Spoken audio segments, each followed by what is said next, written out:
everyone, I am Tanya and you are watching our channel Tasty Food is Fun. Today's recipe is সর্ষে বেগুন but another style.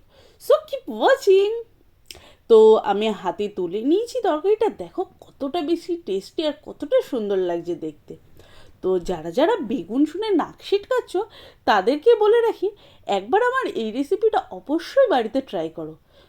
আমি কথা দিচ্ছি তোমাদের ভালো লাগবেই। সো শীতের সময় সবার বাড়িতেই মোটামুটি বেগুন কম বেশি আসে। তো সেই বেগুন নিয়ে একবার ট্রাই করে দেখোই না কেমন লাগে। সর্ষে বেগুন বানানোর জন্য বেগুনকে আমরা কিউব কিউব আকারে কেটে নিয়েছি। হ্যাঁ, তোমরা অনেকেই বলতে পারো যে বেগুন লম্বা লম্বা করে কাটতে হয়। লম্বা লম্বা করে বেগুন কেটে সর্ষে বেগুনের রেসিপি আমি আগেও শেয়ার করেছি, বাট এটা একটু অন্যরকম।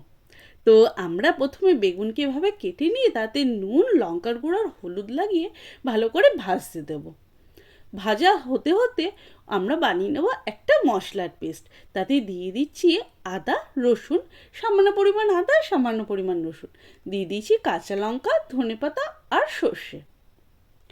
তোমরা কিন্তু অবশ্যই এইভাবে একবার বেগুনকে ট্রাই করেই দেখো না, আমার কথা শুনে দেখো, খুব ভালো লাগবে।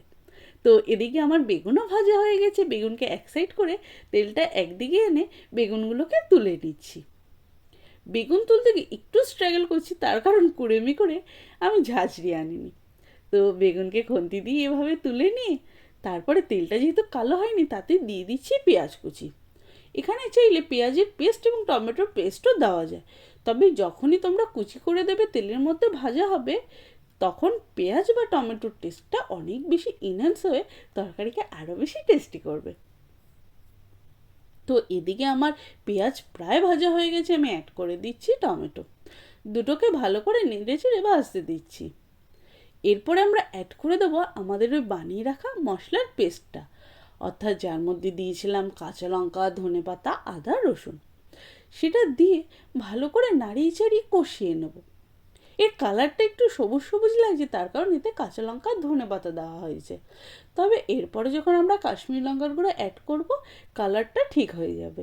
যদি কেউ মনে করো এরকম সবুজ সবুজ রাখবে সেক্ষেত্রে তোমরা কাশ্মীরি লঙ্কার গুঁড়ো অ্যাড করো না।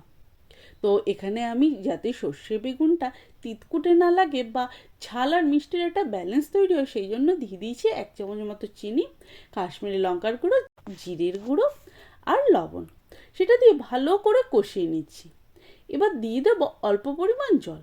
বেশি জল দিয়ে মশলা তৈরি করার বেশি প্রয়োজন নেই, অল্প জল দিয়ে নেড়ে চেড়ে ফুটতে দেবো। যতক্ষণ না ফুটে তেল না ছেড়ে আসছে ততক্ষণ আমরা ফোটাবো। আগে থেকে যদি আমরা বেগুন দিয়ে দিই, বেগুনটা যেহেতু ভাজা এবং বেগুন একটা নরম সবজি, সেক্ষেত্রে কাদা কাদা হয়ে যাবে। তো ফুটে প্রায় তেল যখন ছেড়ে এসছে তখন আমরা দিয়ে দিচ্ছি বেগুন। বেগুন দিয়ে 3 থেকে 4 মিনিট ঢাকা দিয়ে ফুটতে দেবো। আমি ভাত এবং রুটি উভয়ের সাথে এই তরকারিটা ট্রাই করেছি, বিশ্বাস করো দুটোতেই দুর্দান্ত লাগে। তো চয়েস তোমাদের, দেখো ঢাকা দিয়ে রাখলে ঠিক এরম লাগবে। So please try.